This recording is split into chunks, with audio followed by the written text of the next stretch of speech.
My husband Lucas and his business partners humiliated me at the luxury car dealership, laughing as they handed me the repo notice and drove away in his Porsche. I disappeared that night. 3 years later, when he was desperately trying to save his failing dealership, I walked in and bought his dream car, a $250,000 Lamborghini, with cash, as the new owner of the city's largest automotive empire. Before we jump back in, tell us where you're tuning in from, and if this story touches you, make sure you're subscribed, because tomorrow I've saved something extra special for you. The champagne flute trembled slightly in my hand as I stood on the marble steps of Morrison Luxury Motors, the city's most prestigious automotive dealership. Through the floor-to-ceiling windows, I could see Lucas frantically pacing behind his desk, his once confident swagger replaced by the desperate movements of a man watching his empire crumble. The irony wasn't lost on me. 3 years ago, I'd been the one trembling, humiliated, and abandoned in a parking lot just like this one. Now I owned it all. "Mrs. Talia Blackwood," the valet announced as he approached with the keys to my newest acquisition, a gleaming Lamborghini Aventador in midnight black, worth more than most people's houses. Lucas had dreamed of owning this exact car since we were college sweethearts. He'd shown me pictures countless times, describing every curve and specification with the passion most men reserved for their wives. Now it sat in my driveway, one of 17 luxury vehicles in my collection. The transformation still felt surreal sometimes. 3 years ago, I was Talia Morrison, the overlooked wife of a small-town car salesman who thought public humiliation was an acceptable form of entertainment. I wore bargain store clothes, drove a 10-year-old Honda, and believed my husband's constant reminders that I was lucky someone like him settled for someone like me. I cooked his meals, managed his appointments, and smiled politely when his business partners made jokes about my simple appearance at company events. That version of me died on a Tuesday afternoon in September, the day Lucas orchestrated what he called the perfect reality check. I can still remember the weight of the repo notice in my hands, the sound of his laughter echoing across the parking lot as he drove away with Monica, his secretary, leaving me stranded without my car, my purse, or my dignity. What he didn't know was that humiliation would become the catalyst for the most spectacular transformation of my life. The woman I became, Talia Blackwood, CEO of Blackwood Automotive Holdings, controlled a network of luxury dealerships across 3 states. Forbes had featured me on their 40 under 40 list just last month. My net worth exceeded 8 figures, built from absolutely nothing through a combination of strategic brilliance, relentless determination, and an understanding of the automotive industry that even Lucas never possessed, despite his arrogance. But this moment, standing outside Morrison Luxury Motors with the keys to his dream car, wasn't really about the money or the success. It was about the look I'd seen on Lucas's face an hour earlier, when I'd walked into his showroom for the first time in 3 years. The color had drained from his cheeks so completely I thought he might faint. His mouth had opened and closed several times before any sound emerged, and when it did, it was barely a whisper. Talia. The recognition had been delayed. 3 years had changed me that dramatically. The mousy brown hair had been replaced by a sophisticated blonde bob, styled by the same team that worked with Manhattan socialites. The bargain store clothes had given way to a custom Armani suit that cost more than I used to spend on groceries in 6 months. But more than the external changes, something fundamental had shifted in how I carried myself. I no longer apologized for taking up space. I no longer smiled to make others comfortable at my own expense. I looked people in the eye and spoke with the authority of someone who had built something extraordinary from ashes. "I'd like to purchase the Lamborghini," I had told the sales manager, Alden, whose jaw dropped when I mentioned paying cash. Lucas had stood frozen behind the service counter, watching the transaction unfold with a mixture of disbelief and dawning horror. When Alden mentioned the price, $247,000, I hadn't even blinked. I'd simply opened my Hermes handbag and produced a cashier's check. The papers were signed within an hour. As I prepared to leave, Lucas had finally found his voice again. "Talia, we need to talk. I don't understand what's happening here. Where have you been? How did you—" I had turned to face him one final time, noting how much smaller he seemed. Then I remembered. The swagger that had once intimidated me now appeared pathetic. The confidence revealed as nothing more than a bully's bluster. "I've been building the life I deserve, Lucas. Something you told me I was incapable of." "But the car, the money, this doesn't make sense. You were just—" "Just what?" I interrupted, my voice carrying the quiet authority I'd developed over 3 years of commanding boardrooms. "Just the wife you thought you could discard like a broken-down vehicle? Just the woman you left humiliated in a parking lot because you thought it would be amusing?" His face had gone pale again. Behind him, I noticed Monica watching from the reception desk, her expression carefully neutral. She looked older than I remembered, stress lines visible around her eyes. The years hadn't been as kind to Lucas's choices as they had been to mine. "You remember that day, don't you, Lucas?" I continued, my voice never rising above conversational level. "September 15th, 3 years ago. You handed me that repo notice like it was a birthday gift. You and your friends laughed as you drove away, leaving me standing in this very parking lot without my car, without my purse, without any way to get home. You thought you were teaching me a lesson about my place in the world." The silence stretched between us, heavy with the weight of that memory. Other customers and employees had begun to notice our conversation, though I kept my voice low enough to maintain privacy. "You were right about one thing," I said finally. "That day did teach me about my place in the world, just not the lesson you intended." I held up the keys to the Lamborghini, letting them catch the light. My place, as it turns out, is at the top. Now, standing outside his dealership with his dream car, I realized that revenge had never been the goal. The goal had been freedom. Freedom from his limitations, his cruelty, his small-minded view of what I was capable of achieving. The success, the money, the empire I'd built, those were just happy consequences of refusing to accept his definition of my worth. The real victory wasn't the car or the business empire. It was the fact that seeing him again had stirred nothing but mild curiosity. The man who had once controlled my entire sense of self-worth now seemed like a stranger from someone else's life. That, I realized as I drove away in my new Lamborghini, was the sweetest triumph of all.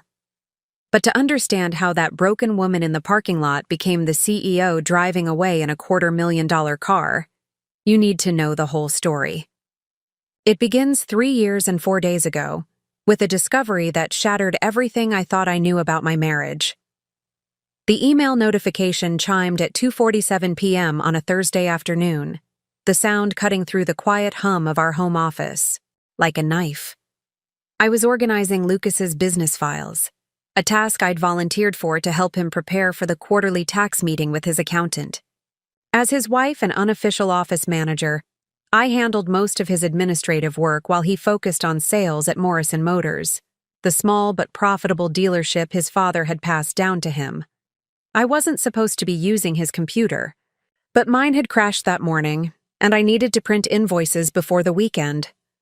Lucas had rushed out to show a customer a used BMW, kissing my cheek absently and mumbling something about being back by dinner.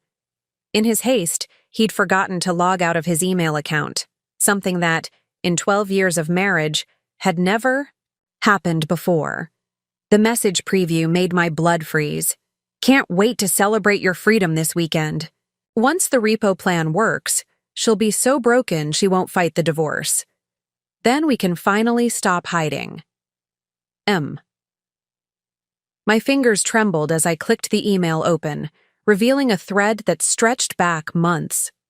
Monica Vance, his secretary at the dealership, wasn't just his employee. The intimate messages laid out a relationship that had been flourishing while I cooked dinner and asked about his day. But this wasn't just an affair. It was a calculated plan to destroy me. Preparing and narrating this story took us a lot of time, so if you are enjoying it, subscribe to our channel. It means a lot to us. Now back to the story. I scrolled through, message after message, each one revealing another layer of their scheme. Photos from weekend trips I thought Lucas had taken alone for dealer conferences. Hotel reservations made with company credit cards. Most devastating of all, a detailed discussion of how they planned to stage a repo of my car to humiliate me, so thoroughly that I would accept whatever divorce terms he offered without question. The repo notice will be fake, of course, Lucas had written in one message. But she'll be so mortified, especially in front of Sonny and Francis, she'll just want to disappear. Perfect setup for telling her I want out of this marriage. She'll be too devastated to think clearly about lawyers or settlements. Monica's response chilled me to the bone. Brilliant. She's always been so pathetic and dependent. After a public humiliation like that, she'll probably just take whatever you offer and slink away. Then we can finally have the life we deserve. They discussed my weaknesses like I was a problem to be solved rather than a human being. My shyness, my financial dependence, my tendency to apologize for everything, all weaponized against me. They'd even planned the exact location, the parking lot of Premier Auto Plaza, the upscale dealership across town where Lucas often took clients. The humiliation would be witnessed by people in the automotive community who knew us both. The plan was set for the following Tuesday. Lucas would tell me he needed help delivering papers to a client at Premier Auto. Once there, his business partners Sonny and Francis would approach with a fake repo notice, claiming my car was being seized for missed payments. Lucas would act, surprised and angry, publicly berating me for hiding financial problems and embarrassing him in front of colleagues. The performance would be so convincing that even the witnesses would believe I was at fault. As I continued reading, I discovered the depth of his financial manipulation. For months, Lucas had been transferring money from our joint savings account into a separate account I knew nothing about. The mortgage payments I thought he was making from his dealership income were actually being paid from my inheritance, money my grandmother had left me that I'd entrusted to him to invest safely. She has no idea about the separate account. He'd written to Monica. By the time she realizes what's happening, I'll have moved everything. Her inheritance money has been funding our trips this whole year. It's poetic justice, really. Her dead grandmother's money paying for my happiness. Monica's response made my stomach turn. You're so smart, baby. She's always been too trusting for her own good. After the repo show, she'll be so grateful for whatever crumbs you offer. She won't think to ask about finances. The final email in the thread was sent just that morning. Everything's set for Tuesday. Sonny and Francis know their parts. The fake repo paperwork looks official. Francis's cousin works at a repossession company and helped us make it authentic. Your pathetic wife won't know what hit her. Can't wait to see her face when she realizes her car is gone and she's stranded. The ride home should be fun when you tell her you want a divorce. I sat staring at the screen for what felt like hours but was probably only minutes. 12 years of marriage, and I had been nothing more than a convenient placeholder until something better came along. Every I love you, every anniversary dinner, every shared dream, all lies. He had been planning to discard me like an unwanted trade-in, and he'd recruited his friends to help orchestrate my public humiliation. But what hurt? Most wasn't the betrayal itself. It was reading their assessment of who I was. Pathetic, dependent, too weak to fight back. They expected me to crumble, to accept whatever scraps they offered, to slink away in shame. In their minds, I was incapable of anything more than quiet surrender. I printed every email, every bank statement I could access, every piece of evidence of their plan. As the pages emerged from the printer, I felt something shifting inside me. Not just anger, but a crystalline clarity I'd never experienced before. They were right about one thing. The woman they described would indeed crumble under their scheme. She would be too devastated to think clearly. too ashamed to fight back, too dependent to imagine any other life. But that woman didn't have to exist after Tuesday. She could die in that parking lot along with their plan, replaced by someone they clearly hadn't considered possible, a woman with nothing left to lose and everything to prove. The printer finished its work with a mechanical whir. I gathered the papers, each sheet evidence of not just their betrayal, but their fatal underestimation of what I was capable of becoming. As I heard Lucas's car pulling into the driveway, I closed his email and arranged myself at my desk, the picture of the dutiful wife organizing invoices. He would never suspect that his moment of carelessness had just signed the death warrant for the life he thought he controlled. The sound of Lucas's key in the front door sent my heart hammering against my ribs, but I forced my hands to remain steady as I continued organizing the invoices spread across the desk. The printed emails lay hidden beneath a stack of tax documents, their weight seeming to burn through the paper above them. I had perhaps 30 seconds to compose myself before he walked into the office. "Hey, honey," Lucas called from the hallway, his voice carrying that casual warmth he'd perfected over 12 years of marriage. "Sorry I'm running late. The Hendersons were more interested in that BMW than I expected. Ended up taking them for a test drive that lasted 2 hours." I looked up with what I hoped was my usual smile. "That's wonderful. Did they buy it?" Still thinking it over, but I'm optimistic. He appeared in the doorway, loosening his tie with the same gesture I'd watched him perform thousands of times. How many of those times had he been thinking about Monica? Planning his escape from our marriage? "How's the paperwork coming along?"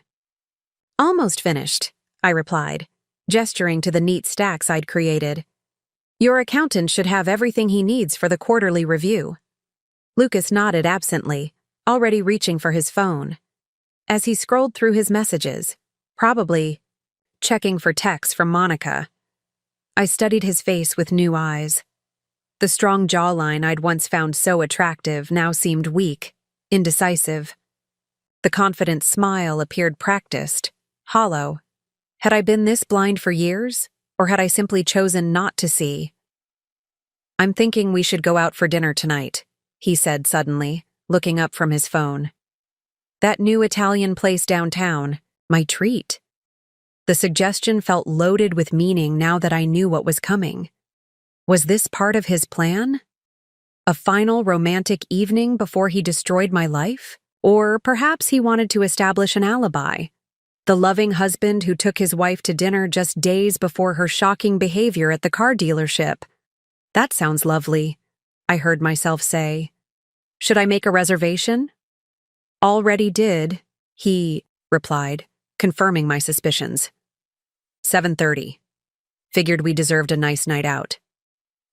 As he headed toward the bedroom to change clothes, I quickly covered the hidden emails with more paperwork and followed him upstairs. Our bedroom felt different. Now, like a stage set for a play I hadn't known I was performing in. The wedding photo on Lucas's dresser, us laughing at our reception 12 years ago, seemed like evidence of a crime. Had he been planning this betrayal even then, or had it developed gradually? I watched him select a shirt from his closet, noting how he chose the blue one Monica had complimented him on at the Christmas party. Every action now seemed calculated, every choice a potential clue to his deception. "You're quiet tonight," Lucas observed as he buttoned his shirt. "Everything okay?" The irony of his concern was almost laughable. "Just tired, I guess. It's been a long week." "Well, dinner will be relaxing. No talk about work or bills or any of that stress. Just us." He moved behind me and placed his hands on my shoulders, meeting my eyes in the dresser mirror. "I love you, Talia. I hope you know that." The words that once would have made me melt now felt like razor blades. I forced myself to lean back against him, playing the role of the trusting wife. "I love you too." But as I said it, I realized something profound. I didn't. Not anymore. The love I'd felt for Lucas had been based on the man I thought he was. Honest, loyal, someone who saw value in the quiet life we'd built together. That man had never existed. The real Lucas was a stranger who saw me as an obstacle to dispose of, a problem to solve with calculated cruelty. At dinner, I watched him perform the part of the devoted husband with masterful precision. He asked about my day, complimented my dress, shared amusing stories from the dealership. To any observer, we looked like a happily married couple enjoying an evening out. The performance was so convincing that I almost understood how I'd missed the deception for so long. "You seem distracted," he said over dessert, reaching across to touch my hand. "Are you sure everything's all right?" I met his eyes, seeing them clearly for perhaps the first time in years. "Just thinking about the future," I replied truthfully. "What about it? How quickly things can change. How the life you think you have can disappear overnight." Lucas's grip on my hand tightened slightly. "That's a morbid thought. Our life isn't going anywhere, Talia. We're solid." The lie rolled off his tongue so easily that I wondered if he even registered it as deception anymore. How long had he been living this double life? How many conversations like this had we had while he planned my destruction behind the scenes? "You're right," I said, forcing a smile. "I'm probably just overthinking things." "That's my girl," he replied, squeezing my hand before releasing it. "Always worrying about problems that don't exist." But I wasn't worrying about problems that didn't exist. I was finally seeing the problem that had existed all along. I had spent 12 years of my life loving a man who was incapable of loving me back. Not because he was broken or damaged, but because he was fundamentally selfish. I was a convenience to him, a supporting character in the story of his life, useful until something better came along. The revelation was devastating and liberating in equal measure. Devastating because it meant 12 years of my life had been built on a foundation of lies. Liberating because it meant I had no obligation to protect what we'd built together. If Lucas could plan to destroy me without a second thought, then I owed him nothing in return. As we drove home, Lucas chatted about weekend plans and upcoming events at the dealership. I nodded and responded appropriately while my mind raced. Ahead to Tuesday, he expected to find a broken, helpless woman in that parking lot, someone who would crumble under public humiliation and accept whatever terms he offered. What he would find instead, I was beginning to realize, would be something entirely different. The woman who had loved him unconditionally was about to die in that parking lot, but what emerged from her ashes would be something Lucas had never considered possible. Someone with nothing left to lose and everything to gain. The game was set for Tuesday, but Lucas had made one critical error in his planning. He had underestimated his opponent so completely that he hadn't bothered to consider what might happen if she refused to play by his rules.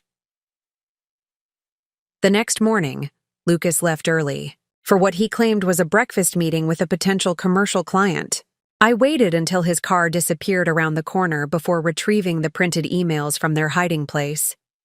Reading them again in the harsh light of day, I felt my resolve crystallizing into something harder and colder than mere anger. But I needed more than email evidence. If I was going to protect myself from whatever legal and financial traps Lucas had set, I needed to understand the full scope of his deception. I opened his laptop again, this time methodically searching through every file, every browser history entry, every saved document. What I found was worse than I'd imagined. Hidden in a folder labeled Tax Documents 2019 were screenshots of dating profiles Lucas had created on 3 different websites. The photos were recent, some taken during what I'd thought were solo fishing trips last summer. His relationship status was listed as divorced on 2 sites, separated on the 3rd. The profiles painted a picture of a successful businessman, looking for a genuine connection with someone who shares his passion for the finer things in life. One profile included details that made my stomach turn. Recently freed from a marriage that had run its course, looking for a partner who appreciates success and isn't content with a mundane suburban existence. The description of his ideal match could have been written as Monica's biography. I scrolled through message conversations with dozens of women, most dating back 8 months. Lucas hadn't just been planning to leave me, he'd been actively shopping for my replacement while sleeping in our bed every night. Monica wasn't his first affair. She was simply the one who'd stuck around long enough to help him orchestrate my destruction. But the most damaging discovery was a consultation agreement with a divorce attorney dated 6 weeks ago. The document outlined a strategy for minimizing Lucas's financial obligations in divorce proceedings. The lawyer's notes were clinical in their assessment of our marriage. Client married to unemployed spouse with no significant income history. Spouse inherited approximately $180,000 from grandmother. Funds currently commingled in joint accounts. Strategy: establish pattern of spouse's financial irresponsibility through documentation. Create grounds for claiming emotional abandonment. Minimize asset division through pre-divorce asset protection measures. My inheritance, the money my grandmother had saved her entire life and left to me as security, had been systematically moved into accounts I couldn't access. The irresponsible spending they planned to document was actually Lucas's secret funding of his relationship with Monica. Every romantic dinner, every weekend getaway, every piece of jewelry he'd given her had been purchased with my money. The consultation notes continued. Client reports spouse is emotionally dependent and unlikely to contest reasonable settlement. Offer: particularly following precipitating incident planned for September 15th. Recommend offering 25% of marital assets and no spousal support. Subject likely to accept, rather than face prolonged litigation. They weren't just planning to humiliate me, they were planning to steal everything my grandmother had worked for and leave me with barely enough to survive. The repo scheme wasn't just about breaking my spirit. It was about establishing a narrative of my incompetence that would hold up in divorce court. I printed everything, creating a file that revealed not just Lucas's infidelity, but his financial fraud. As the pages emerged from the printer, I realized this wasn't just about revenge anymore. This was about survival. Without evidence of his deception, I would emerge from this divorce exactly as broken and destitute as they'd planned. The sound of a car in the driveway sent me scrambling to hide the evidence, but instead of Lucas's sedan, I saw Monica's red convertible pulling up to our house. She sat in the driver's seat for several minutes, checking her appearance in the rearview mirror before walking to our front door. I watched from the upstairs window as she used a key, our spare key that Lucas kept hidden under the garden gnome, to let herself into my home. The casual way she entered, as if she belonged there, suggested this wasn't her first uninvited visit. How many times had she been in our house while I was out running errands or visiting my sister? From my position at the top of the stairs, I could hear her moving through the kitchen, opening cabinets and the refrigerator like she lived there. The audacity was breathtaking, but it also provided an opportunity. If I could document her presence in our home, it would strengthen my case. For adultery and potentially void any prenuptial agreements Lucas might try to enforce. I quietly retrieved my phone and began recording as Monica made herself comfortable at our kitchen table, using our dishes and eating food I had purchased. She was clearly waiting for Lucas, probably planning to celebrate their upcoming victory over lunch in my own home. 20 minutes later, Lucas's car returned. I watched from the window as he hurried inside, greeting Monica with a kiss that left no doubt about the nature of their relationship. Their voices carried up the stairs as they discussed final preparations for Tuesday's performance. Sonny confirmed he has the fake repo paperwork, Lucas was saying. Francis practiced his angry creditor act last night. It's going to be perfect. I almost feel sorry for her, Monica replied, though her tone suggested otherwise. She has no idea what's coming. She'll thank us eventually, Lucas said. This marriage has been holding both of us back. Tuesday, we set everyone free. As I listened to them plan my destruction while sitting at my kitchen table, something fundamental shifted inside me. The woman they were discussing, passive, helpless, grateful for whatever scraps they offered, deserved the fate they'd planned for her. But I was no longer that woman. Tuesday couldn't come fast enough. That weekend, while Lucas attended what he claimed was a dealer conference in the state capital, I began preparing for my own disappearance. He'd left Friday morning with 2 suitcases, kissing my cheek and promising to bring me back something nice from the hotel gift shop. I knew he was actually spending the weekend with Monica at some romantic getaway, funded by my grandmother's money. The house felt different without his presence, not empty, but cleared of a toxic energy I hadn't realized was there. For the first time in months, I could think clearly without the constant undercurrent of his subtle manipulations and casual dismissals. I started with the practical necessities. Our joint bank accounts contained $12,000, but I knew Lucas could freeze them the moment he wanted to. I began making small withdrawals, $200 here, $300 there, from different ATMs around town. Nothing large enough to trigger alerts, but enough to build a small emergency fund. By Sunday evening, I had accumulated $2,800 in cash hidden in an envelope taped under my jewelry box. The jewelry itself represented another resource. My engagement ring was worth at least $8,000. Lucas had bragged about the price often enough during our early marriage. The pearl necklace from my grandmother, the diamond earrings from our 5th anniversary, the sapphire bracelet Lucas had given me last Christmas while he was already planning my destruction. All of it could be converted to cash if necessary. But money was only part of the equation. I needed documentation, evidence, and a plan that would protect me from whatever legal machinations Lucas had prepared.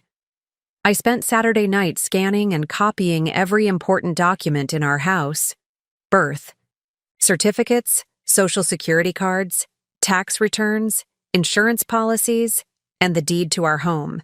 The deed was particularly revealing.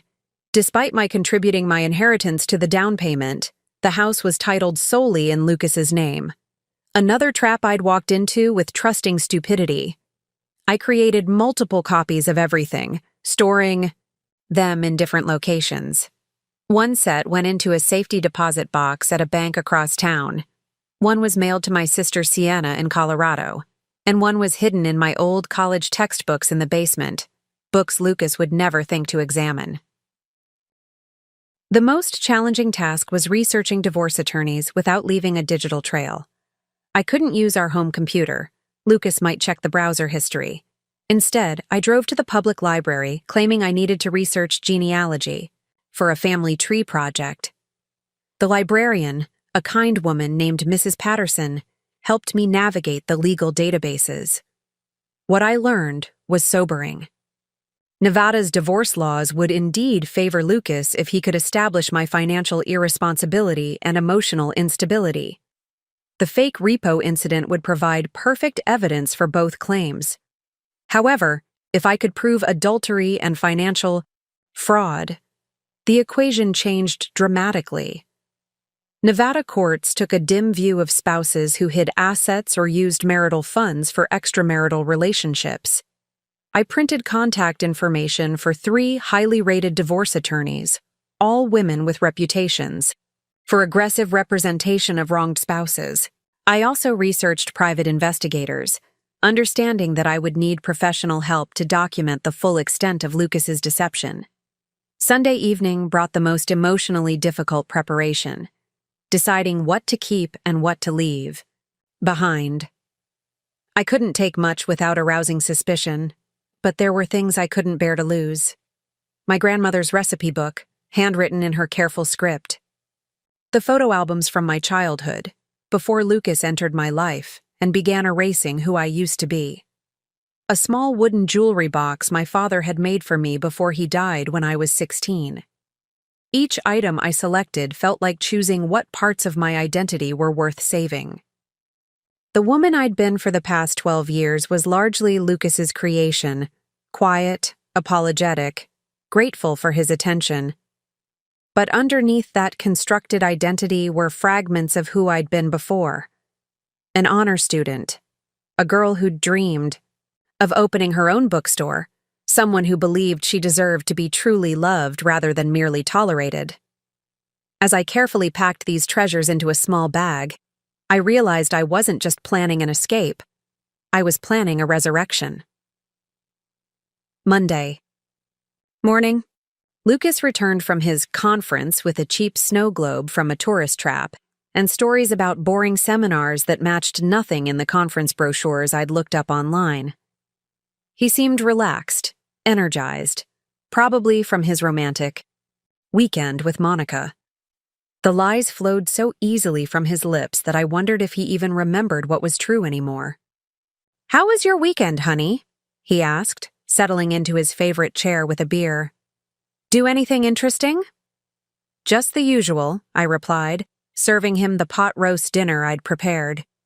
"Caught up on some reading, organized the closets. Nothing exciting." He nodded absently, already checking his phone for messages from Monica. As I watched him eat the meal I'd cooked while planning my destruction, I felt a strange sense of peace. Tomorrow, he would execute his plan to break me. What he didn't know was that the woman he planned to destroy had already died over the weekend. The woman who would wake up Tuesday morning was someone entirely new. Someone with nothing left to lose and everything to prove. Tuesday morning dawned. Gray and overcast, matching my mood as I prepared what I knew would be my final breakfast in this kitchen. Lucas hummed tunelessly while shaving in the bathroom, the sound drifting down the hallway with an almost manic cheerfulness. He was excited about today, excited to watch me crumble, excited to finally be free of the burden I represented in his life. I made his favorite breakfast, blueberry pancakes with maple syrup and crispy bacon. As I flipped each pancake, I wondered if this was how condemned prisoners felt preparing their last meal. Everything felt surreal, heightened, as if I were watching someone else's life through thick glass. "Smells amazing in here," Lucas said, appearing in the kitchen freshly showered and wearing his best suit. He'd chosen the charcoal gray one I'd given him for our 10th anniversary, paired with the silk tie Monica had admired at the dealership Christmas party. Even his cologne was stronger than usual. He was dressing for her, not for whatever fake business meeting he'd used to lure me to Premier Auto Plaza. "Special occasion?" I asked, setting his plate in front of him. "Just felt like looking sharp today," he replied, cutting into his pancakes with enthusiasm. "You know how it is in sales. Image is everything." I nodded and poured myself coffee, noting how his hands trembled slightly with anticipation. This was it. The day he'd been planning for months. In his mind, by evening, I would be a broken woman, grateful for whatever scraps of a life he offered me. The thought should have terrified me. Instead, I felt an odd sense of calm. "Actually, I'm glad you're dressed up," Lucas continued, glancing at my simple jeans and sweater. "I need you to come with me to Premier Auto today. That client I've been working with, Mr. Davidson, wants to finalize the deal on the luxury set and package, but he has some specific questions about financing options that I think you could help explain." The lie was smooth, practiced. Lucas knew I had a head for numbers and had often helped him prepare financing presentations for nervous customers. Under normal circumstances, I would have been flattered that he valued my input on an important sale. "Of course," I replied. "When do we need to leave?" "Around 11:30. The appointment's at noon, but I want to get there early to set up." He paused, fork halfway to his mouth. "You might want to dress up a bit more, though. Davidson's the type who judges people by appearances, and this sale could really help us out financially." Another lie wrapped in enough truth to make it believable. There was no Mr. Davidson, no important sale, but Lucas had always been image-conscious, around other dealers. His suggestion that I change clothes was probably genuine. He wanted me to look respectable when his friends humiliated me in front of the Premier Auto staff. "I'll change after I finish the dishes," I said. "Thanks, honey. You're the best." He reached across to squeeze my hand, and I forced myself not to flinch at his touch. "I don't know what I'd do without you." The irony was breathtaking. In a few hours, he would find out exactly what he'd do without me. And it wouldn't be what he expected. I spent the next hour playing the role of the dutiful wife one final time. I washed his breakfast dishes, straightened his tie, listened to him practice his fake sales pitch for the non-existent Mr. Davidson. Every gesture felt like a performance, a goodbye to the woman I'd been for 12 years. In our bedroom, I selected my outfit carefully. The navy blue dress Lucas had bought me for last year's dealership awards dinner, the one that made me look presentable, according to his backhanded compliment. I paired it with my grandmother's pearl necklace and the earrings Lucas had given me for our anniversary. If I was going to be publicly humiliated, I would at least look dignified while it happened. As I applied lipstick in the bathroom mirror, I caught sight of the small travel bag I'd hidden behind my winter coats in the closet. Everything I needed for my new life was packed in that bag: cash, documents, a change of clothes, and the few irreplaceable mementos I couldn't leave behind. Tonight, when Lucas returned home expecting to find a broken woman ready to accept his divorce terms, he would find empty closets and a note explaining that his plan had worked better than he'd imagined. It had indeed freed me from our marriage. "Ready to go?" Lucas called from downstairs. "Just a minute," I replied, taking one last look at the woman in the mirror. She looked the same as always, neat, modest, unremarkable. By tomorrow, she would be gone forever, replaced by someone Lucas couldn't even imagine. I walked downstairs to find Lucas jingling his car keys impatiently by the front door. "Perfect timing," he said, giving me an approving once-over. "You look great. Davidson will be impressed." "I hope so," I replied, grabbing my purse and checking that my phone was charged. I would need it to call my ride after Lucas and his friends finished their performance. As we drove toward Premier Auto Plaza, Lucas chatted nervously about the weather, traffic, anything except what was really about to happen. I watched the familiar streets pass by, memorizing details of the town I would never see again. This wasn't just my last day as Lucas's wife. It was my last day as Talia Morrison entirely. The woman who would emerge from that parking lot would be someone completely new. Premier Auto Plaza sat on the corner of 5th and Meridian, like a gleaming monument to automotive excess. Luxury vehicles worth more than most people's houses sparkled under the afternoon sun, their chrome details catching the light like jewelry. Lucas pulled into the parking lot with practiced ease, choosing a spot near the main showroom where we would be visible to anyone inside. "Perfect," he muttered under his breath, then louder. "Davidson said he'd meet us by the main entrance. Should be here any minute." I nodded, checking my watch. 12:03 p.m. Lucas seemed unusually tense, drumming his fingers against the steering wheel and glancing repeatedly at the side mirrors. His phone buzzed with a text message, and I caught a glimpse of Monica's name before he quickly closed it. "Everything okay?" I asked. "Just Davidson confirming the time," Lucas replied, the lie rolling off his tongue with practiced ease. "Why don't we get out and wait for him? He prefers to handle these conversations in person rather than over the phone." We stepped out of the car into the crisp September air.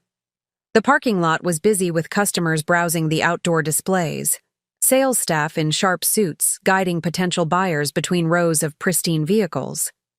I recognized several faces from the automotive community, people who knew Lucas professionally, who would witness whatever was about to unfold. "There he is," Lucas said suddenly, pointing toward two men approaching from across the parking lot. But these weren't potential customers.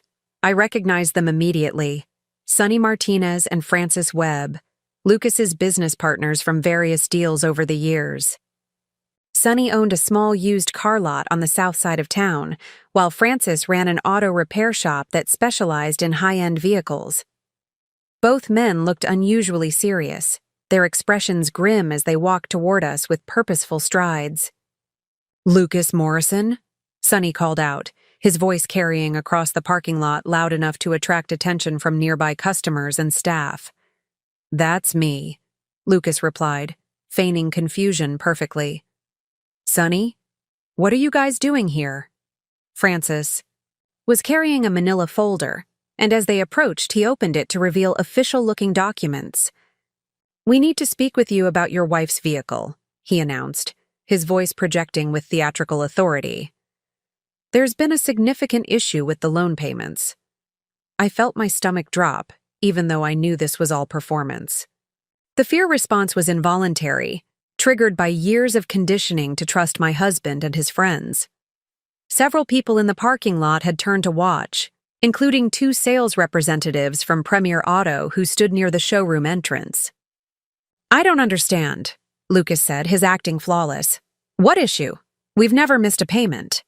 "Ma'am," Sonny addressed me directly, pulling out a document that looked convincingly official.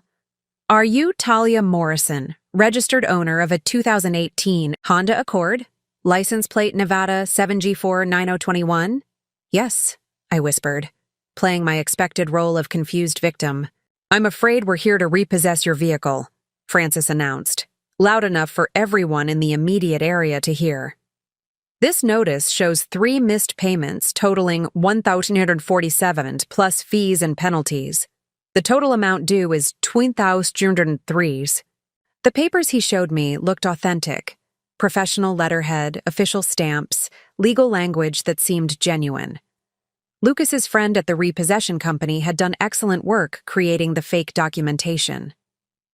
"That's impossible," I protested, my voice shaking with what appeared to be genuine distress. "We don't have any missed payments. Lucas handles all the finances." Lucas stepped forward, his face reddening with what looked like authentic anger. "Talia, what the hell is going on? How could you miss car payments without telling me?" "I didn't miss any payments," I insisted, tears welling in my eyes, though whether from genuine hurt or playing my part, I couldn't say. "I don't understand what's happening." "Mrs. Morrison," Sonny said with mock sympathy, "I understand this is upsetting, but the documentation is clear. Your vehicle is being seized effective immediately. Do you have the keys?" By now, we had attracted a substantial audience. The 2 Premier Auto salespeople had been joined by several customers, all watching our domestic drama unfold with a mixture of fascination and discomfort. I could see some of them whispering among themselves, probably recognizing Lucas from the local automotive community. "Give them the keys, Talia," Lucas said through gritted teeth, his embarrassment appearing completely genuine. "I can't believe you've been hiding this from me. Do you have any idea how this makes me look in front of my colleagues?" The cruelty in his voice was real, I realized. Even though this was his plan, his anger at being embarrassed wasn't entirely an act. He was genuinely furious at having to associate himself with someone he perceived as pathetic, even though he'd created the entire scenario. With trembling hands, I reached into my purse and pulled out my car keys. The weight of them felt impossibly heavy as I placed them in Francis's outstretched palm. "Thank you for your cooperation," he said with professional courtesy. "You'll receive information about retrieving personal items from the vehicle within 5 business days." As Sonny walked away to move my car, Lucas turned to me with a look of disgust that was far too authentic to be entirely performance. "Get in the car, Talia. We're going home. And then you're going to explain to me exactly how you've been lying about our finances." But I didn't move toward his car. Instead, I stood in the parking lot, surrounded by strangers who had witnessed my humiliation and felt something unexpected. Relief. The worst thing Lucas could imagine doing to me had just happened, and I was still standing. "Actually, Lucas," I said quietly, my voice carrying a strange new steadiness, "I think I'll find my own way home." The confusion that crossed his face was the first genuine expression I'd seen from him all day. The silence that followed my words stretched across the parking lot like a held breath. Lucas's expression shifted from confusion to disbelief, then to something approaching panic. This wasn't part of his script. In his carefully orchestrated plan, I was supposed to be devastated, clinging to him for support, grateful for whatever comfort he might offer during the ride home where he would deliver the final blow of asking for a divorce. "What do you mean, find your own way home?" he asked, his voice cracking slightly. "Talia, your car just got repossessed. How exactly are you planning to get home?" I reached into my purse and pulled out my phone, noting how his eyes widened as I began dialing. "The same way millions of people get around every day, Lucas. I'll call a ride." "Don't be ridiculous," he snapped, grabbing for my arm. "Get in the car. We need to go home and figure out how to fix this mess you've created." I stepped back, avoiding his grasp, and felt something powerful surge through me. The first time in 12 years I had physically refused him anything. "I didn't create this mess, Lucas, but you're right about one thing. It definitely needs to be fixed." Sonny and Francis exchanged uncertain glances. Their part in the performance was supposed to be over, but I was deviating from the script in ways they hadn't prepared for. Other witnesses in the parking lot continued to watch our domestic drama unfold, their discomfort palpable as what should have been a private family crisis played out in public. "Ma'am," Sonny interjected, apparently trying to salvage the situation, "if there's been some kind of misunderstanding about the payments—" "Oh, there's definitely been a misunderstanding," I replied, meeting his eyes directly. "But not about payments, about people." My phone connected to the ride service app, and I quickly requested a pickup at Premier Auto Plaza. The estimated arrival time was 7 minutes. 7 minutes to hold my ground and resist Lucas's increasingly desperate attempts to control the I situation. "Talia, you're not thinking clearly," Lucas said, his voice taking on the patronizing tone he used when he thought I was being irrational. "You're upset, and you're making a scene. These people don't need to see our personal business." "You're absolutely right," I agreed, surprising him. "They shouldn't have to see this, but you made that choice when you decided to stage this performance in a public parking lot." Francis shifted uncomfortably, clearly wanting to leave, but uncertain whether their charade was complete. "Maybe you should go," I said firmly. "Both of you. Your job here is finished." Something in my tone must have penetrated their confusion because they began backing away, muttering awkward goodbyes to Lucas. As they retreated, I noticed several of the onlookers beginning to disperse as well, sensing that whatever drama they'd witnessed was winding down, but Lucas wasn't finished. As the audience thinned, his desperation became more apparent. "Talia, I don't know what's gotten into you, but this attitude isn't helping anyone. Get in the car and we'll sort this out at home like civilized people." "Civilized," I repeated, tasting the word. "Is that what we're calling this?" "Calling what? I'm trying to help you deal with a crisis you created." The lie was so bold, so completely delivered, that I almost admired his commitment to the performance. But then I remembered the emails, the financial documents, the months of planning that had led to this moment, and my admiration curdled into something colder. "The only crisis here, Lucas, is that your plan isn't working the way you expected."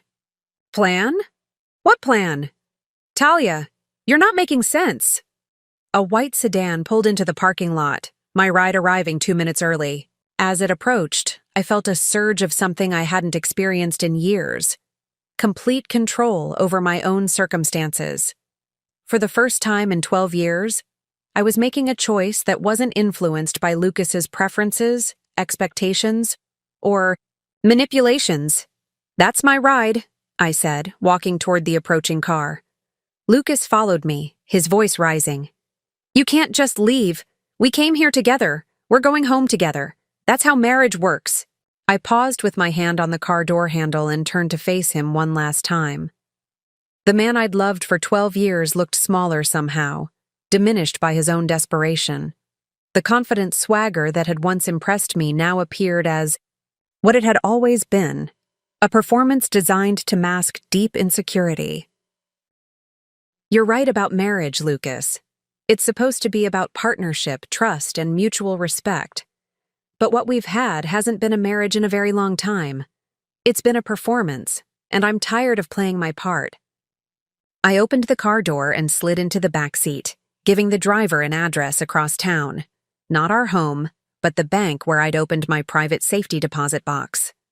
As the car pulled away, I watched Lucas through the rear window, standing, alone in the parking lot, his carefully orchestrated plan crumbling around him.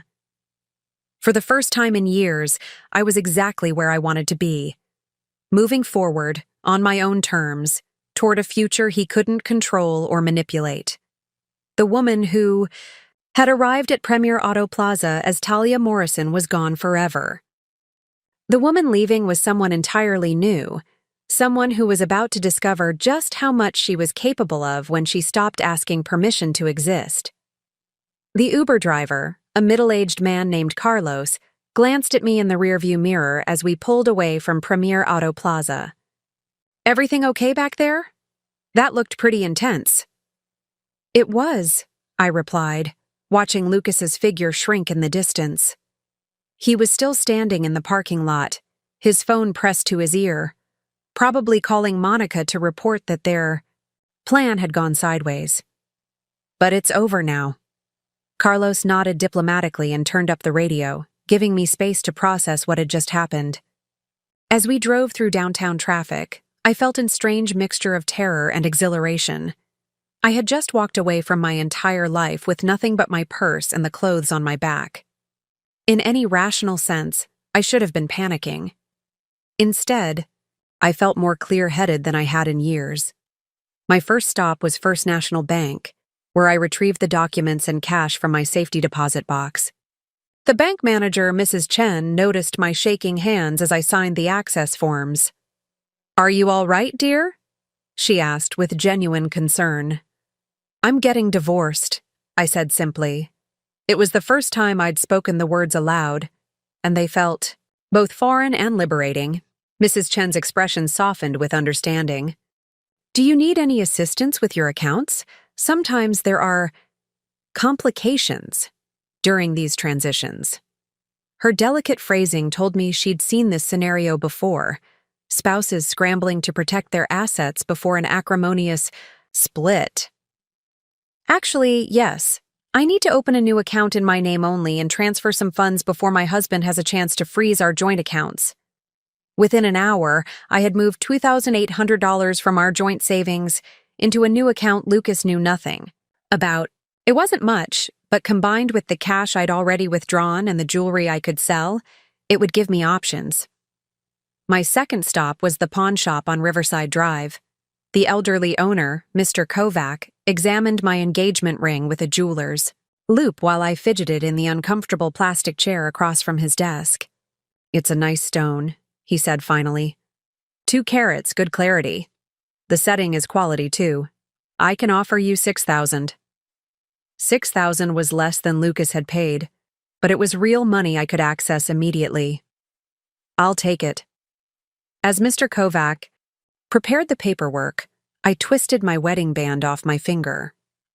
After 12 years, the tan line beneath it looked pale and strange, like archaeological evidence of a life I was leaving behind.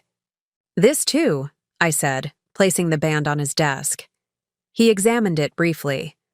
"Another $800 for this one. Simple gold band, but good weight." I nodded, signing papers that felt like signing my own death certificate and birth certificate simultaneously. When I walked out of Kovac's shop, I had $6,800 in cash and bare fingers that felt impossibly light. My phone had been buzzing constantly with calls and texts from Lucas, but I didn't answer. Instead, I took another Uber to the Greyhound station, downtown. The terminal was exactly as grim as I'd expected. Fluorescent lighting, hard plastic seats, and the lingering smell of industrial disinfectant. But it was also anonymous, a place where someone could disappear without leaving a trail. "Where to?" asked the ticket agent, a bored-looking woman with elaborate nail art. I had been thinking about this during the ride. Not Florida, where my sister lived. Too obvious. Not California. Too expensive. But there was a city I'd always wanted to visit. a place that represented reinvention and possibility. Portland, Oregon, I said. One way. Next bus leaves at 11:20 p.m., she replied, printing my ticket. That's a 38-hour trip with connections. You sure about this? I'm sure. I spent the afternoon in a nearby coffee shop, using their Wi-Fi to research Portland. Rental markets, job opportunities, what someone could build from nothing in a city where nobody knew their history. The research felt like planning for someone else's life, which in a way it was. At 6 p.m., my phone rang with a call from an unknown number. Against my better judgment, I answered. Talia? It was Monica's voice, syrupy with fake concern. Lucas is worried sick about you. He said you had some kind of breakdown at the car lot. Today? We think you should come home so we can help you work through whatever's happening. The audacity was breathtaking. She was calling to manipulate me back into their trap, using my husband's phone to do it. Monica, I said calmly, you can tell Lucas that his plan worked perfectly. I am having a breakdown of every illusion I had about our marriage. And you're right that I should come home. I am coming home, just not to the one I shared. With him. I hung up before she could respond and turned off my phone. Whatever they said or did now was irrelevant. In 5 hours, I would be on a bus heading west, leaving behind not just Lucas and Monica, but Talia Morrison entirely. As evening fell over the city, I sat in the terminal watching other travelers, people carrying their entire lives in duffel. Bags and backpacks, heading toward new cities and new possibilities. I was one of them now, unmoored, uncertain, but finally completely free. The woman who boarded that Greyhound bus at 11:20 p.m. was a stranger to everyone, including herself. But strangers, I was beginning to understand, had unlimited potential for reinvention. Portland greeted me with a steady drizzle that matched my mood as I stepped off the Greyhound bus after 38 hours of fitful sleep and truck stop meals. The terminal was smaller than I'd expected, but the city beyond the windows looked exactly like the photos I'd studied during my research. Green, misty, and full of possibilities for someone willing to start over. My first priority was finding somewhere to stay that wouldn't drain my limited resources. The youth hostel in the Alberta Arts District accepted cash and asked no questions beyond checking my ID. The room I shared with 3 other women cost $28 a night, sustainable for about 3 weeks if I was careful with everything else. You running from something? Asked my bunkmate, a girl named River with purple hair and multiple piercings. She looked barely 20, but her eyes held the kind of world weariness that comes from hard experience. Running toward something? I replied, stowing my small bag in the shared locker. River nodded approvingly. Same difference, really. This city's full of people reinventing themselves. You'll fit right in. The next morning, I walked through downtown, Portland with my printed resume, hastily created at a copy shop using a fake email address and my maiden name, Talia Reeves. My work history was sparse by design. I couldn't risk Lucas tracking me down through employment records. I listed my college education, some generic administrative experience, and a fictional gap explained as caring for an elderly relative. The first 10 businesses I visited weren't hiring, or wanted extensive background checks I couldn't provide, or required skills I didn't have. By noon, my feet ached and my confidence was cracking.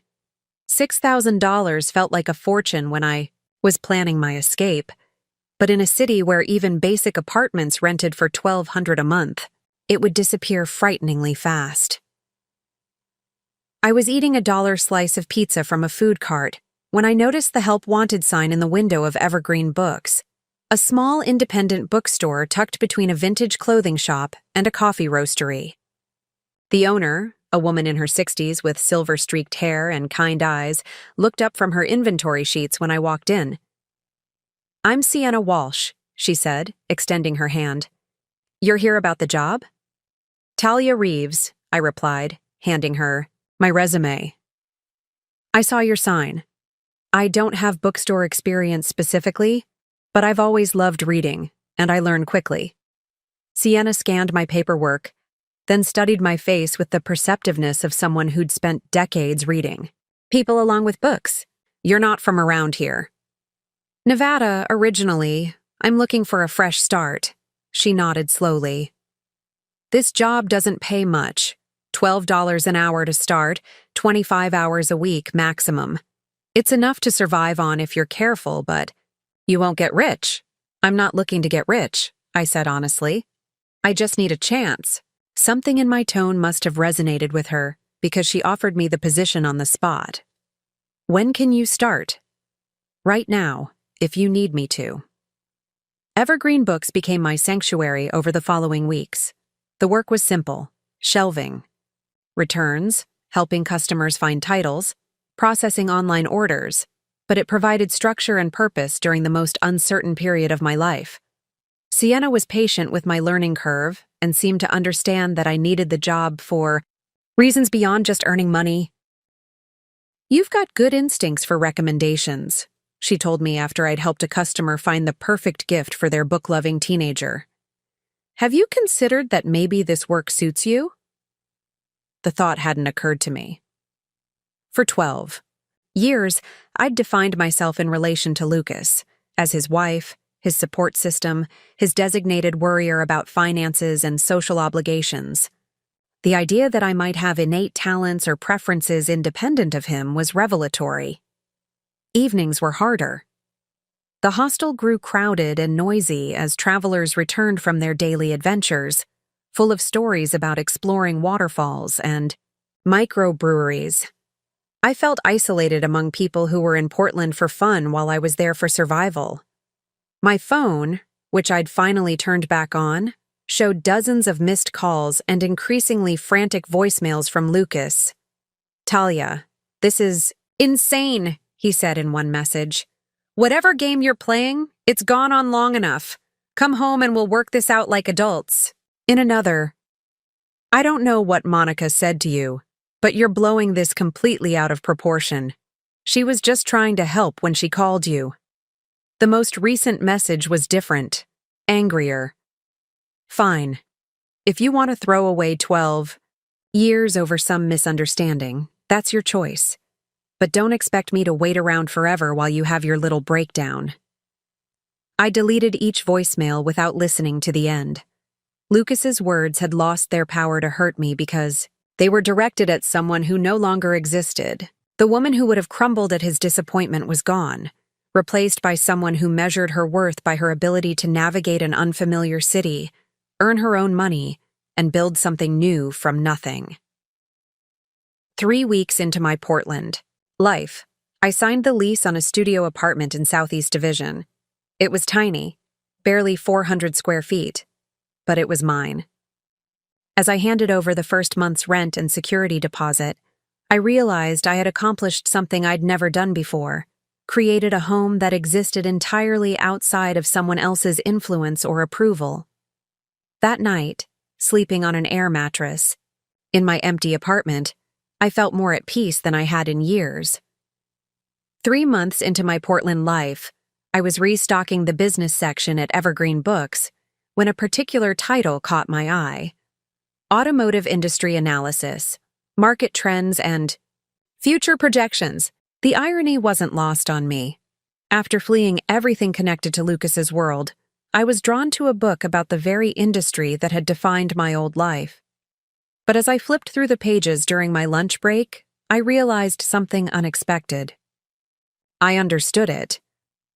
Years of listening to Lucas discuss market fluctuations, dealer incentives, and consumer preferences had given me a foundation I'd never recognized. More importantly, I could see patterns and connections that the book's authors had missed.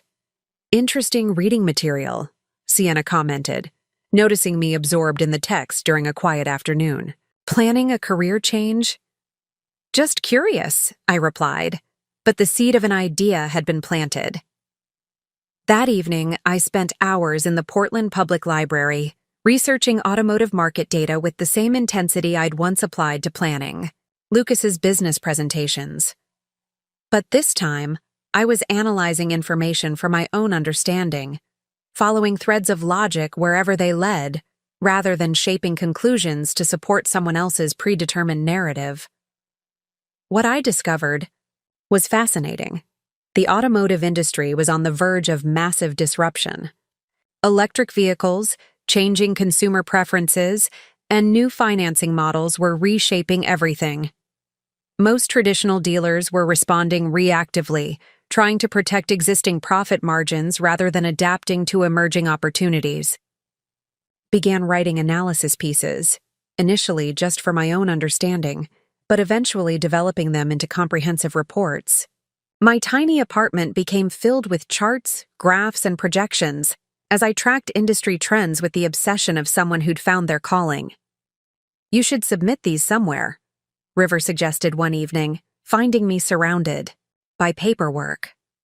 She'd become a close friend despite our age difference, and her outsider's perspective often cut through my self-doubt. "This stuff is better than half the business articles I read online." I laughed off her suggestion initially, but it nagged at me. On impulse, I submitted one of my analyses to Auto Weekly, a trade publication I'd found during my research. The bite-sized piece explored how traditional luxury dealerships were failing to adapt to millennial buying preferences. 2 weeks later, I received an email that changed everything. "Ms. Reeves, we'd like to publish your submission and discuss potential freelance opportunities. Your insights into luxury market demographics are exactly what our readers need." The payment for my first published article was modest, $300, but it represented something invaluable. Proof that my thoughts and analysis had worth beyond supporting someone else's success. Auto Weekly's editor, a sharp woman named Diana Kraft, called personally to discuss additional assignments.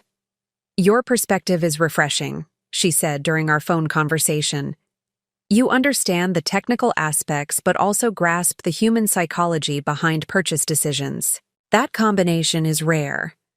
Within 6 months, I was contributing regular columns to 3 different industry publications.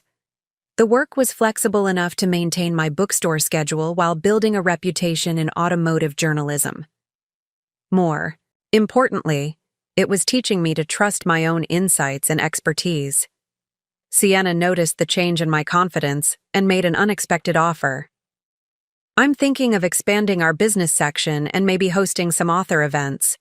Would you be interested in managing that project? It would mean more hours and a raise."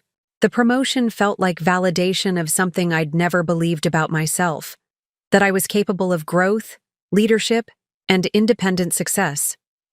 As I accepted Sienna's offer, I realized that the woman Lucas had dismissed as pathetic and dependent was becoming someone neither of us had imagined possible.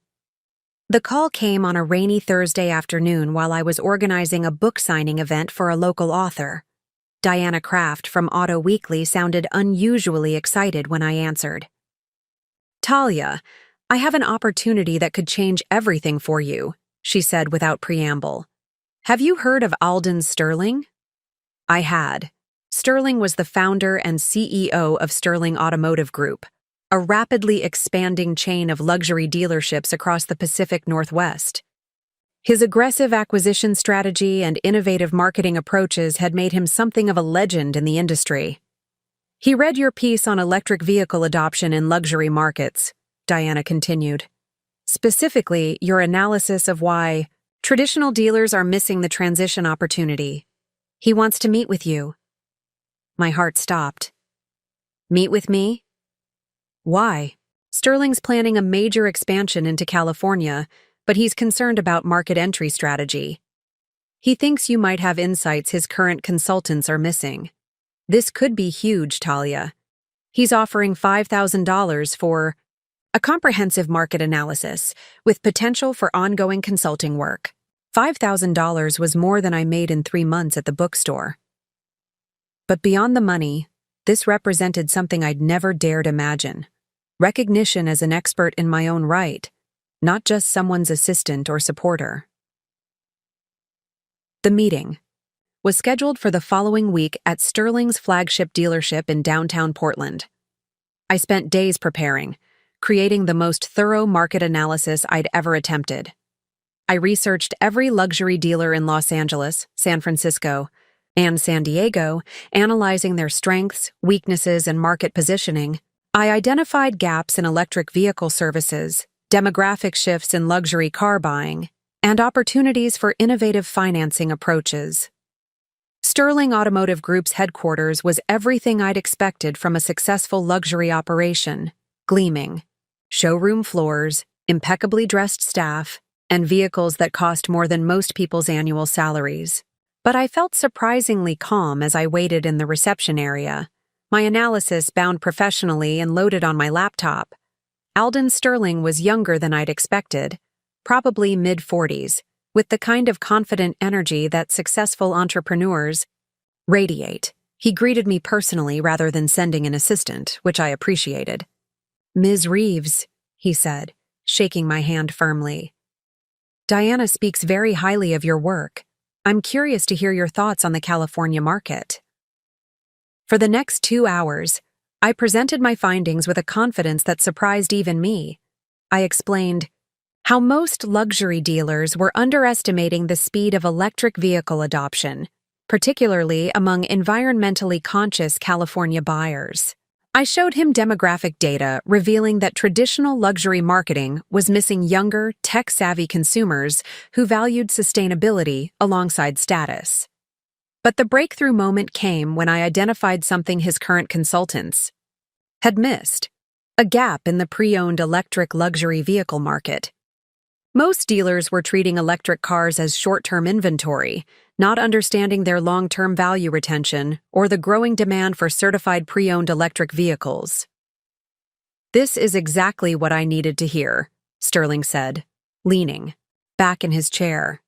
"My current advisors keep telling me to stick with traditional approaches, but your analysis shows why that's exactly wrong for this market." He offered me the consulting contract on the spot, but then added something unexpected. "I'm also looking for someone to lead market research for the California expansion. Would you consider relocating to Los Angeles to head up that division?" The offer was staggering: a 6-figure salary, relocation assistance, and the chance to build something from the ground up. As I sat in Sterling's office, looking out at the Portland skyline, I realized this was the moment my new life truly began. The woman who had fled Nevada in shame was about to become an automotive industry executive in California. Los Angeles sprawled before me like a glittering promise as my plane descended into LAX 6 weeks later.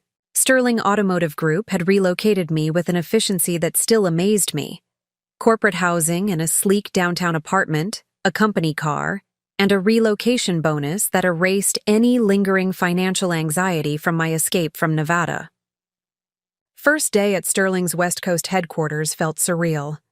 The gleaming office tower in Century City housed not just dealerships, but a growing empire of automotive ventures.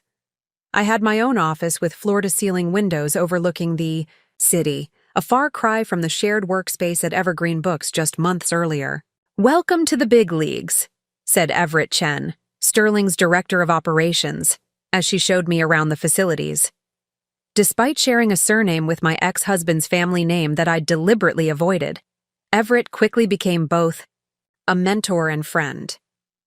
Her sharp business acumen and no-nonsense approach reminded me that success in this industry required both intelligence and resilience. My California market analysis had been even more successful than anticipated. The 3 dealership locations I'd identified were acquired within 60 days, and early sales figures exceeded projections by 30%. Sterling credited my research with preventing costly mistakes his previous consultants had recommended.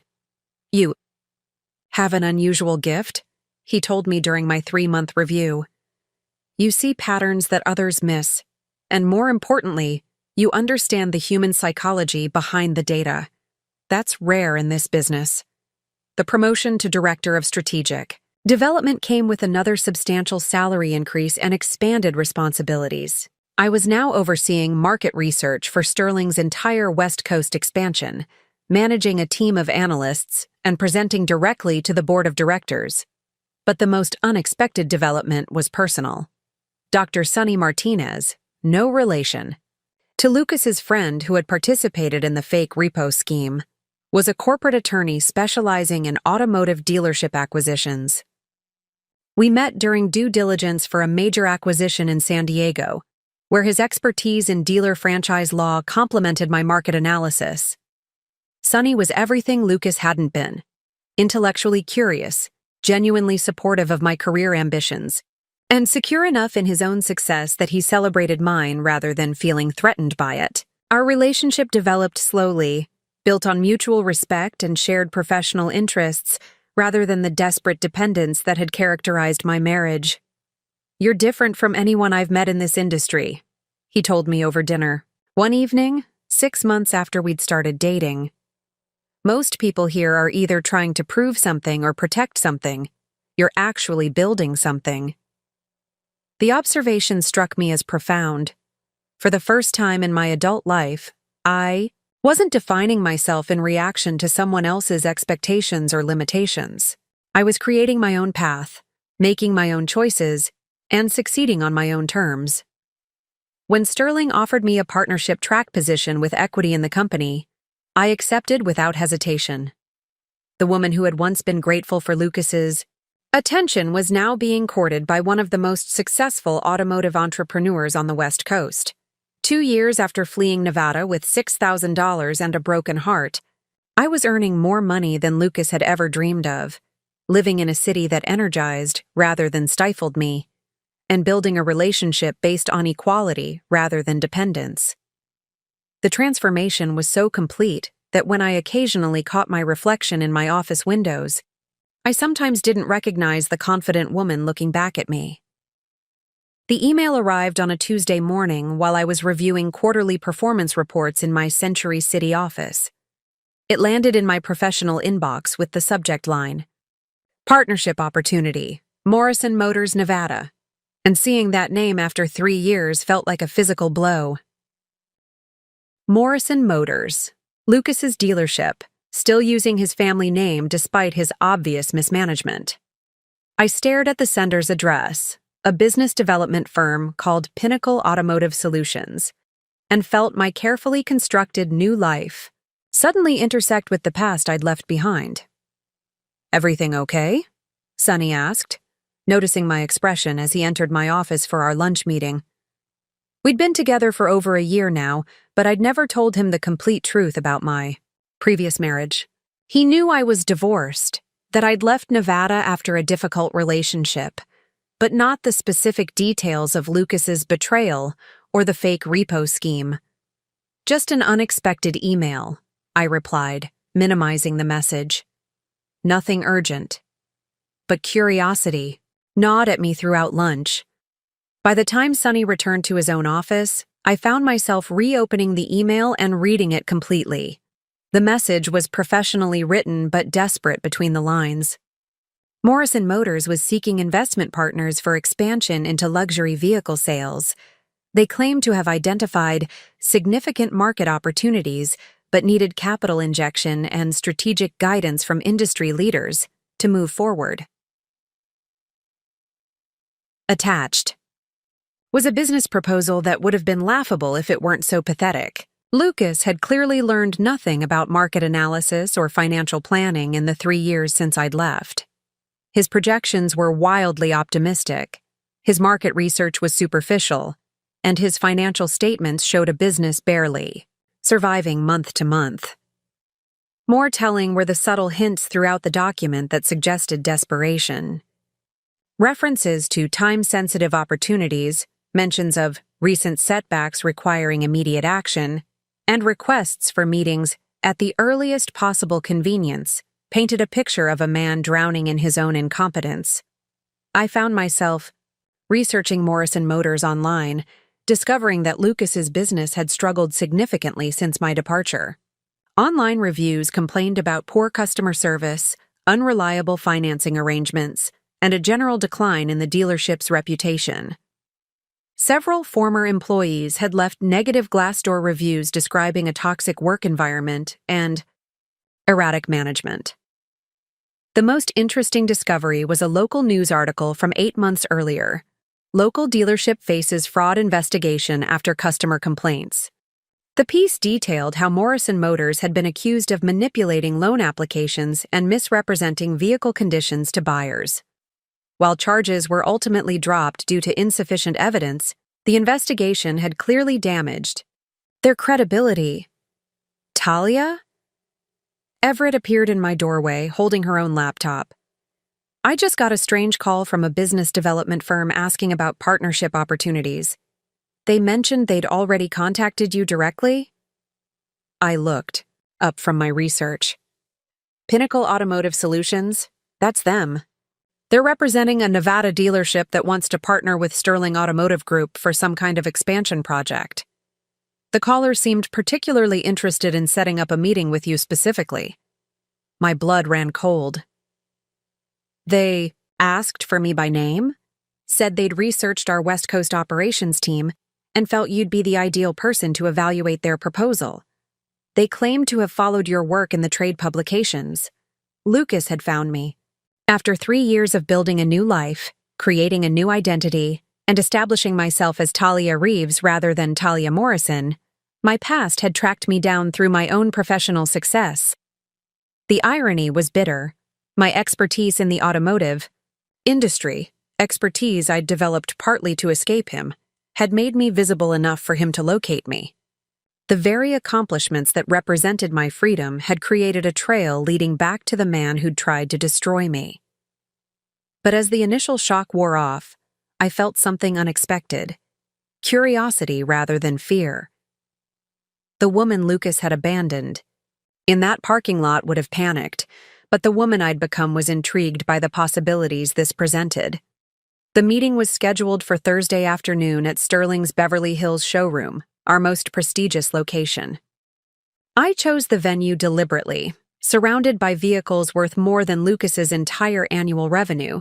The power dynamic would be unmistakably clear from the moment he walked through the door. I arrived early to prepare, wearing a tailored Armani suit that cost more than I used to spend on clothes in 6 months.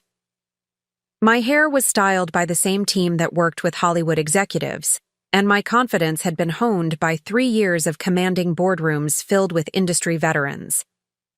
The woman Lucas would encounter bore no resemblance to the one he'd humiliated in that parking lot. Everett positioned herself at the reception desk to observe, while Sunny waited in an adjacent office in case I needed support. Neither knew the full story, but they understood this meeting was more than a routine business consultation. At exactly 2 p.m., Pinnacle Automotive's representative entered with his client. Lucas looked older than his 42 years, his hair thinning and his once confident posture replaced by the nervous energy of a man accustomed to rejection. He was accompanied by a woman I didn't recognize, a middle-aged professional who introduced herself as Sarah Kim from Pinnacle. "Mr. Morrison," Sarah said, gesturing toward me, "I'd like you to meet Talia Reeves, Director of Strategic Development for Sterling Automotive Group. Ms. Reeves will be evaluating your proposal." The recognition wasn't immediate. 3 years had transformed me so completely that Lucas initially saw only another automotive executive.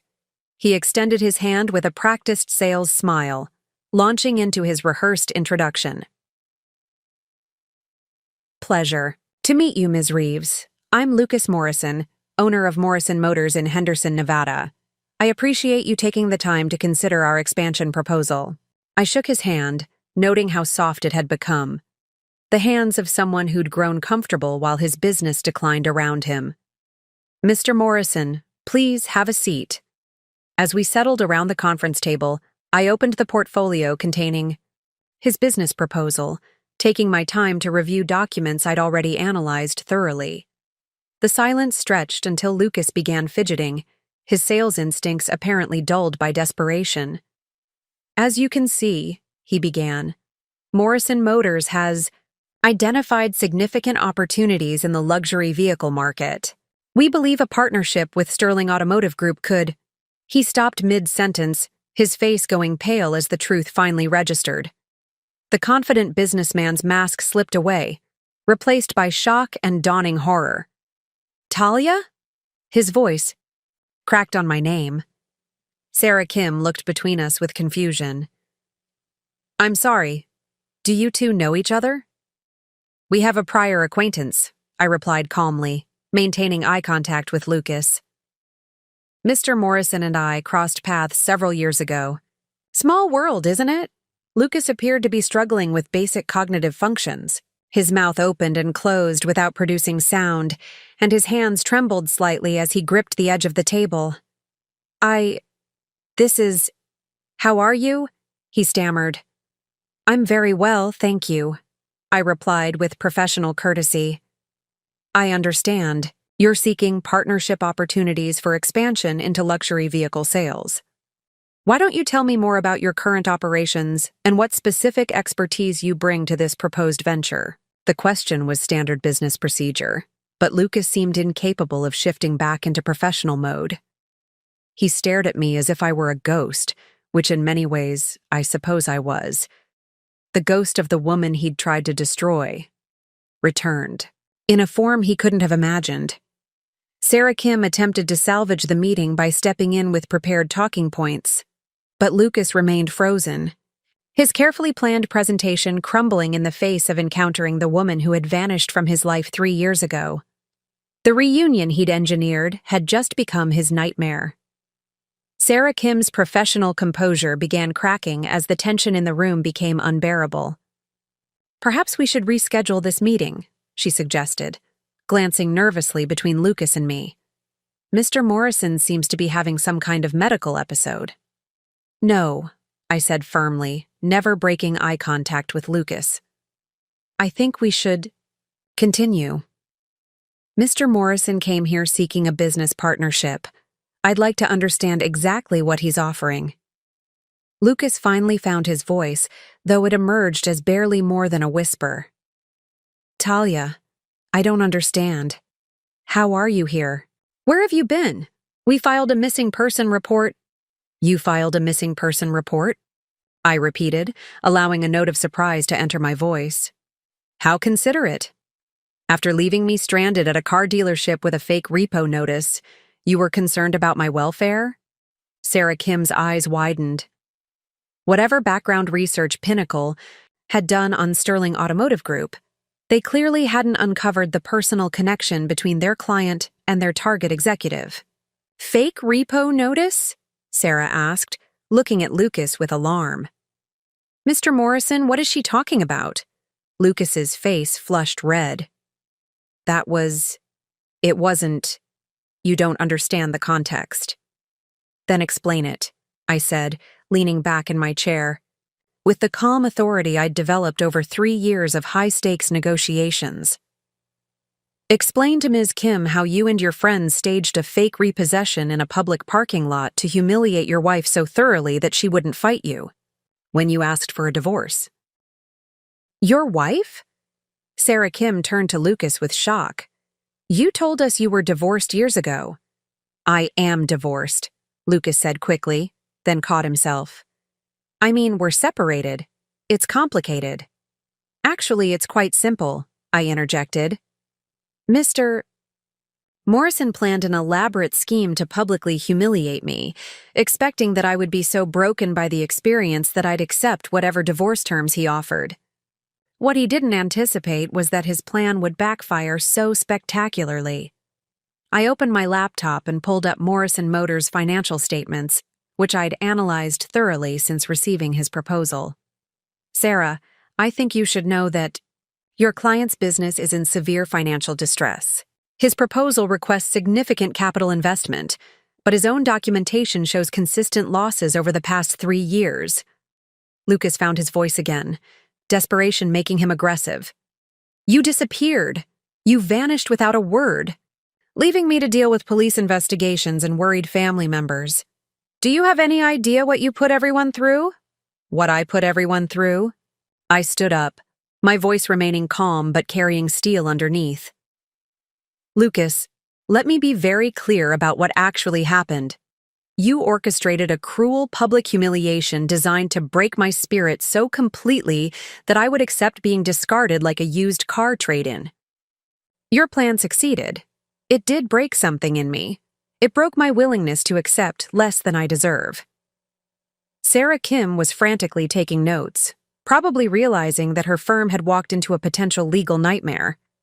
"You want to know where I've been?" I continued. "I've been building the expertise you clearly lack. While your business declined due to mismanagement, I was learning how successful automotive operations actually function. While you struggled with basic market analysis, I was becoming the kind of strategic thinker that companies like Sterling seek out." I gestured toward the luxury vehicles visible through the showroom windows.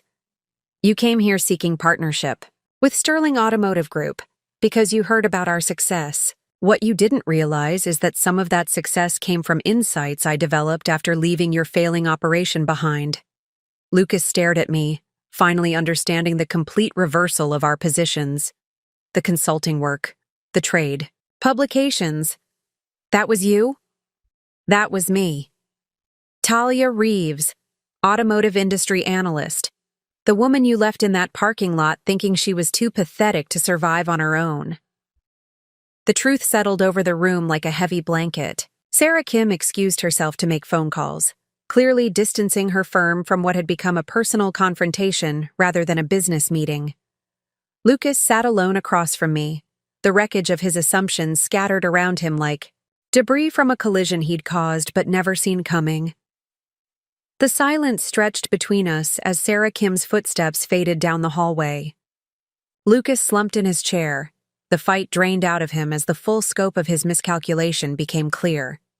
Through the showroom windows, I could see Everett and Sonny maintaining professional distance while keeping a protective eye on the situation. "I need to ask you something," Lucas said finally, his voice hollow. "The repo scheme. You knew, didn't you? You knew before it happened." I considered lying, maintaining some illusion that might preserve his ego. But the woman I'd become had no patience for protecting the feelings of someone who'd shown me none. "I found your emails with Monica 3 days before your birthday surprise. I knew everything, the fake paperwork, your friend's participation, your plan to use my humiliation to justify a divorce that would leave me with nothing." His face crumpled. "Then why didn't you just confront me? Why disappear completely?" "Because confronting you would have required me to fight for a marriage that had already been dead for years. I realized I didn't want to save what we had. I wanted to discover what I could become without it." Lucas laughed bitterly. "And look what you became. Everything I could never be." "No," I corrected him. "I became everything I always was. But that you never bothered to see. The capacity was always there, Lucas. You just convinced me it wasn't worth developing." I closed his business proposal and slid it across the table. "Your partnership request is denied.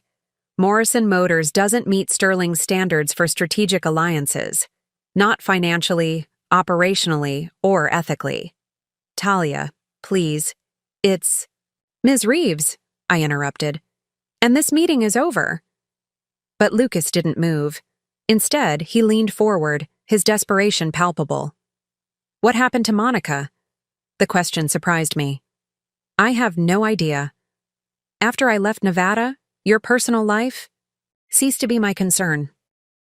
She left 6 months after you disappeared, said the pressure was too much, that dating a man whose wife had vanished was too complicated. She took a job in Phoenix." He paused. "The business has been struggling ever since. I guess you were handling more than I realized." I felt nothing at this revelation. No satisfaction, no vindication, just the mild interest one might have in hearing about distant acquaintances. The man who had once controlled my emotional state so completely now seemed like a character from someone else's story. Standing up, I gathered my materials with the efficient movements of someone whose time was valuable. "I'm sorry your business is failing, Lucas. Genuinely. But it's not my problem to solve." What am I supposed to do now? The question hung in the air between us. The final plea of a man who had spent years taking for granted the very support system he'd worked to destroy. I looked at him for a long moment, seeing not the confident manipulator who had orchestrated my humiliation, but simply a middle-aged man who had made catastrophically poor choices and was finally facing their consequences. You figure it out, I said simply. The same way I did when you left me in that parking lot with nothing. You adapt, you learn, you build something new, or you don't. But either way, you do it without me. I walked toward the door, then paused. Lucas? That day at Premier Auto Plaza, when you and your friends were laughing as you drove away, you told me to find my way home. I want you to know that I did. Just not to the one I shared with you. As I left him sitting alone in that conference room, surrounded by luxury vehicles he could never afford and evidence of a success he could never achieve, I felt the final weight of our shared past lift from my shoulders.